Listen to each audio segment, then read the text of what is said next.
Hey, what's up guys? In today's video, we're going to be talking about what is it that you can do to grow your restoration company, specifically using social media. Everybody's got social media. It's everywhere. Everybody's got a phone in their hand. If you are not already harnessing social media to get more water damage jobs coming in your business, then you're probably doing something wrong. And more importantly than anything, the way that you do it, what type of content you post, where you post it, it's different today than it was 2 years ago. If you own a restoration company and you want to get more water damage jobs from social media, you do not want to miss this video. Let's go. Okay guys, so as we get started, first and foremost, do me a big favor. Hit that like button, hit that subscribe button, and tell me where you're watching this video from. Where do you guys operate out of? I would love to hear. All right, so know this guys, you see me on social media all the time, right? But the way that you're gonna grow your restoration company is slightly different. It depends on who your avatar is and who your end customer is. And we're gonna cover all that today. So the first thing, let's talk about how I make social media. You've got to know who is it that you're making this content for? You have to know. So in my case with you guys, I know that your end result, you're trying to grow a restoration company. So I make content about that, surrounding that. Well, guess what? You're not talking to people trying to grow a restoration company. You're talking to average homeowners, right? So you've got to make content that's relevant for them. But are you talking to average homeowners? Maybe, maybe not. You got to understand, a lot of the content that you're going to be making will also be seen by your friends, family, so that's like brand awareness, but more importantly, your referral partners, okay? The agents that you know, the property managers that you know, the plumbers that you know, they are following you on your social media. So it's very important to make content that's relevant for them. Just know this, you need to be aware of who is going to be following you on the social media, and you want to make content that is relevant for them. Okay, so let's talk about the type of content you're gonna make. So let's assume for a minute, you're definitely gonna wanna have some level of brand awareness. You're gonna make some content relevant towards that. And what am I talking about? Everybody that's watching any one of these videos, including you guys as you're watching this, you probably live in a structure, in a home of some capacity, right? So if you make content surrounding maintaining the property value or maintaining your structure, making sure that mold's not growing, the potential negative side effects of mold and water damage, like content like that is relevant for anybody that lives in a house. So that's one aspect. You're kind of making end user content because whoever's watching it lives in a house. So just be aware of that, okay? Everybody watching it can relate from the standpoint that, hey, they live there too. So if you're showing something like where hidden mold could be growing and you're telling stories based on that, you're going to trigger a response from those people. They might watch that because they want to make sure that potential negative thing is not happening in the place where they live. That potential negative thing is not happening in the room where their children are sleeping. Examples of that might be, and I'll show you here in just a second, let's say after a freeze happens, you might make some content about putting that little freaking styrofoam thing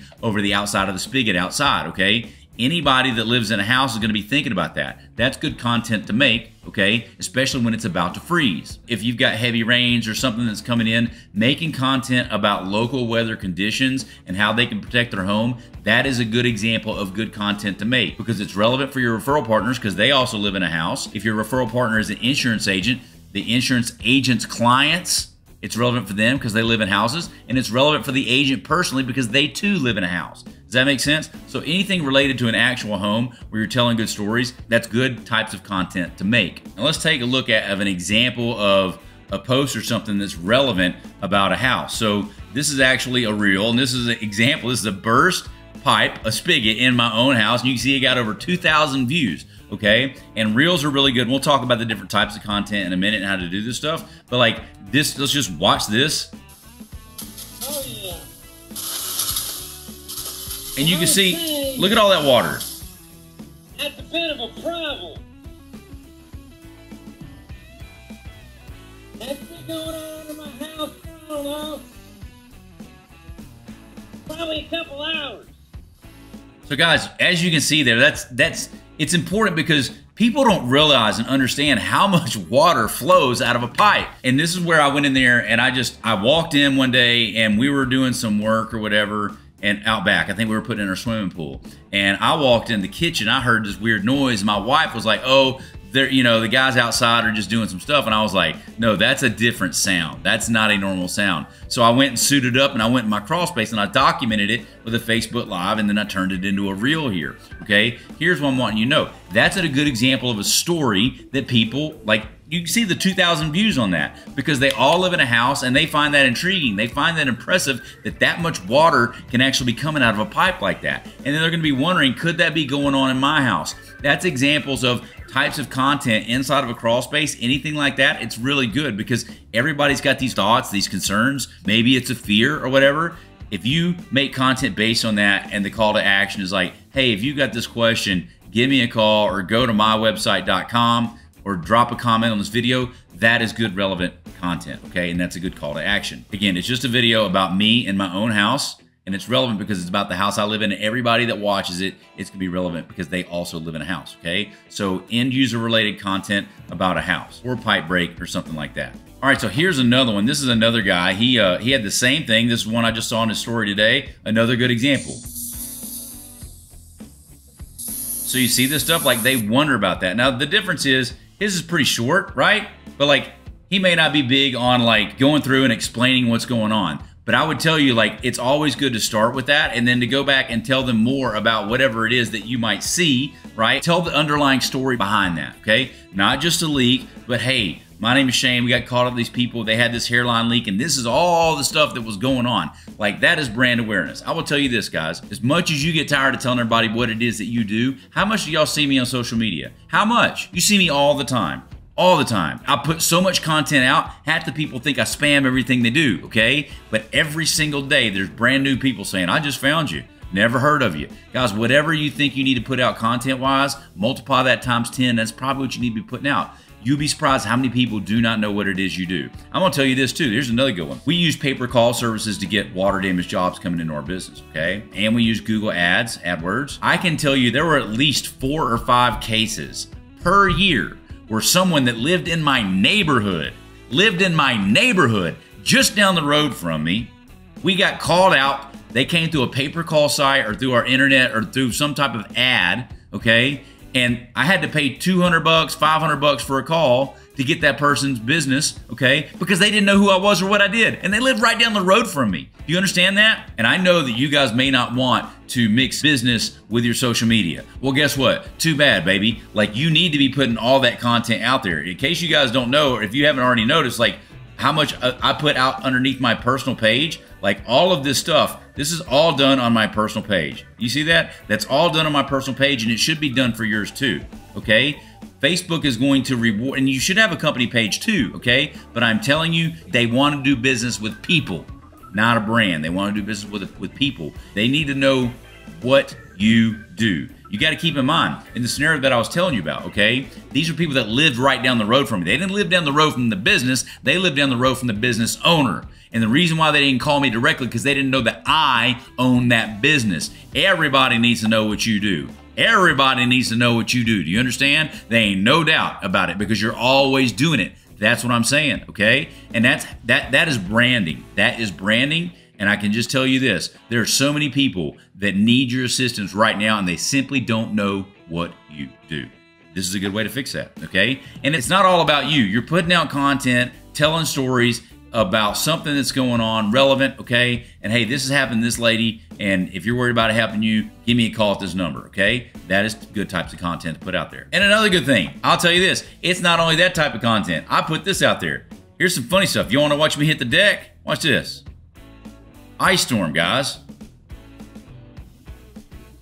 Oh, dude, that did not feel good. This type of content, even the stuff about your personal stuff, it's good because people like to do business with people, okay? So that's the reason why I'm saying let them into your personal life, let them into your personal world, okay? Now, whether you like Donald Trump or Joe Biden, I don't even care. Do what you want to do, baby. I've got guys on the right, I've got guys on the left. Be political if you want, but just be who you are, do you understand? And be aware that if you have these certain preferences, you might alienate some people, but don't be something you're not. Don't be something that you're not, okay? I would just say this, be who you are, but put it out there. Don't not put yourself out there because you've got this fear that everybody's gonna hate you, okay? They probably already hate you if you're that bad, okay? Put yourself out there, be genuine, be authentic. I do it all the time and it works well, okay? Here's some other stuff that you can do, guys. You can make videos or stuff like this. These are just some images that I've got from my clients. It's the little members area we put together so they can go look at some of these things. This stuff is helpful too, okay?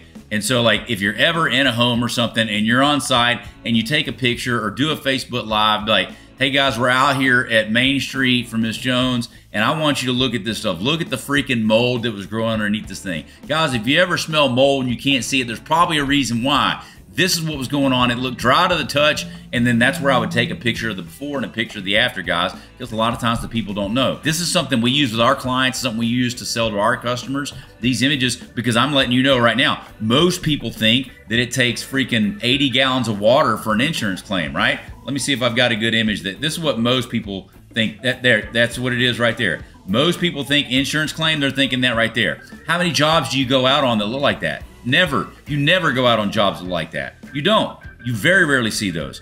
But if I ask you this, hey, how many jobs do you go out on that look something like this, guys? How many do you go out and you've got just like a wax ring going on like this? All the time. All the time. And true or false, you can have water seeping underneath the commode right here. You pull that sucker up and you got that much mold. And if y'all don't know that to be true, keep doing it, baby, because you will. I don't know about you, but I can smell that job right now. I can smell it, okay? Here's what I'm telling you. These are stories that the end users want to see. These are the type of stories that you want to be able to tell. Does that make sense? Stuff that you see out in the field. And I would tell you to make a little video on it. These are just images because we actually scroll across and we show these to our plumbers, and we do a whole bunch of different stuff with it. If you want to know more about that, go to workwithshane.com. And like I said, this is stuff for our clients. And here's another example. So we would use images like this, and we would say, hey, a lot of you guys don't know and understand that you can have severe water damage in your home. Something that looks dry. If you look at this left side of the image, guys, this looks completely dry. When we go over here and put our thermal camera on it, you can see how wet this is. And I've got news for you. In another week, if these people wouldn't have this dried out, there'd be mold growing everywhere. Guys, if you think you've got a problem, you need to give us a call over here at myphonenumber.com or whatever the thing is, okay? Like, that is the type of content that you want to put out over and over again. Mold growing behind the crown. Hey guys, you remember this image right here? And not only that, here's the reason why. Because you see this picture of this mold growing behind this crown?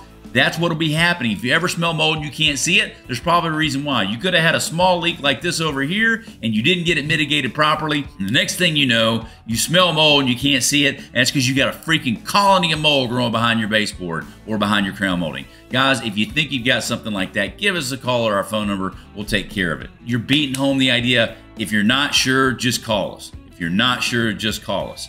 And like, these are examples of the type of content that you would make, okay? This is the type of content that you would make. Hey guys, if you've got a piece of property and you see a little bit of damage to the bottom of the cabinet, you do not need to neglect it. This is what we found in this house today. Oh my word, can you smell that? It was horrible. Like, this is the type of content, guys, that is relevant to your end users. Is this helpful for you? If it is, drop a comment down below. Give me a like button. Let me know. Let me hear this stuff. But this is the type of content you're gonna be making for your clients, okay? And it's basically this. These are things that are relevant for them at their house, and you're gonna make content surrounding that, okay? So that's number one. That's the content that you're gonna make around their homes or around their businesses. We also said crawl spaces are one. So the 3 talking points is like, if there's a leak, mold could be growing, it looks dry. Another talking point is, hey, this is what we saw in this house. If this is going on in your house, let us know. Another one might be, hey, this person went to go file a claim and they got denied. Do not file a claim without talking to us first, because 80% of the claims that get filed get denied because it wasn't big enough or it was a leak over time. And you're basically just trying to get that person's permission to say, hey, if you don't know, just call us. It's free. I don't even care if you use us, but you do not call an insurance company without me. And like, the way you would do that is you're going to tell stories over and over again how claims get denied, and that could be avoided if they would just call you for free. This is the type of content you need to be making for your restoration company. We clear? Because that is the end user. But the other stuff about the mold growing behind the baseboard, oh, this is a good one too. This is a good one. Ever smelt mold but you couldn't see it? Probably a reason why. We got full trainings on this. We got a 30-day program where we teach you all this stuff too, about shadow plumbers, invisible mold, invisible water. It's in a 30-day program, and we let you go through this. It's really, really good, and you should do it, because if you do water damage, these things, these images, these stories, these will sell the job not only to your referral partners, but they'll also sell them to your customer, because your customer isn't going to want to file a claim because they only see this much water right here, okay? But you got to let them know the dangers of not getting it handled properly, because that mold will be growing right behind that baseboard. You got to use those images to tell that story. Now, let's talk about another set of images. If you're trying to make content for your referral partners, like your plumbers or your insurance agents, one of the things that you can do as well is like stories and happy customers. You can see here, we would always take 5-star selfies, okay, with our customers, and then we would share it on social media. We've got these little signs right here that we'd put together, but like these are the stories that you want to put together. You want them to know, hey, this is me and my staff, and you can trust us, okay, because we do a good job, and then we tag them and put them on social media, okay? Like these are the type things that you want over and over again on your social media, because number one, the insurance agents see it all the time. I don't have it here, but when you post it, okay, for a story or for a reel, you could do like some annotation on it. Let me actually show you what that would look like. So I'll make reels like this, and I'll be telling a little story like this thing right here. So I'm telling a story, hey, this guy did well, and then in stage 2, I'll put a little GIF in there, okay? That GIF is a graphic in motion, and you can point right to whatever it is, and you can annotate yesterday or today. You guys see that all the time from my social media, and that's what it is, guys. It's really that simple. You take a screenshot, and you post it on your phone. This stuff matters. Like, y'all see it all the time. Does it resonate with you? And it really does. This is the type of content they want to see. What I would wind up doing is getting those Google reviews, and I would say, hey, look, another 5-star job provided by our company, and here is a picture of me and my client. And then you have a little GIF pointing to it, be like, what's up, can you check it here? Like, these are things that will work. Does that make sense? So again, the type of content, something relevant for your home, and then something about customer story related, showing that they can trust you with their client, with the referral partner, etc. Now let's talk about where you want to post these things. Guys, you can make short form content. There's stories, there's reels, and there's live videos. You really need to be doing all of those. It's not hard to do. If y'all need more training on that, let me know. I'll do a video on it, okay? So drop a comment down if you want that. Now I'll tell you this, there's faster things to get business than doing this too, but these are things that you should be doing. If you're trying to get jobs, you need jobs now, go to workwithshane.com, and I guarantee you I can show you how to get jobs faster than doing all of this, but these are things that you should be doing in addition to the things that we show you in our programs, okay? There's no reason not to be doing it all the time. That's building brand awareness, okay? So what you will do is do a Facebook Live or and set up your Instagram and your Facebook, because when you do one, it posts right on over to the other, okay? And it's all about saving yourself time, okay? But I would definitely do Instagram, and I would definitely do Facebook. I don't ever get on Instagram, okay, except to post like our stories and our reels, all right? Instagram to Facebook, you do it as a story, and then you can go back and cut it up as a reel. And I would tell you to do it as a live, okay? And make sure you're putting this content out. You just need to put it out. How much should you post? You should put out some content every day. Just a little something, guys. It's all story-based. And again, if y'all need more, let me know. Just drop a comment down below if you need me to show you more examples. So hopefully this was helpful for you guys. Social media can be a really big boost to your company, specifically for brand awareness, but you don't want to rely on it alone. There's internet stuff, there's plumbing, there's agents. This is social media. You need to do all of it if you're not doing it all already. Hey guys, if you enjoyed that video, I've got 3 things for you. Number 1, if you haven't yet, click on my face below and be sure to subscribe to the channel. Okay, we put out new content each and every week. Also, if you want me to help you grow your company, go to workwithshane.com. Workwithshane.com, put in your information, we can get on a call and see how we can help you grow your company. Lastly, there'll be some other videos right here. If you want to watch more content about growing your restoration company, check out one of these videos. We'll see you guys on the next one.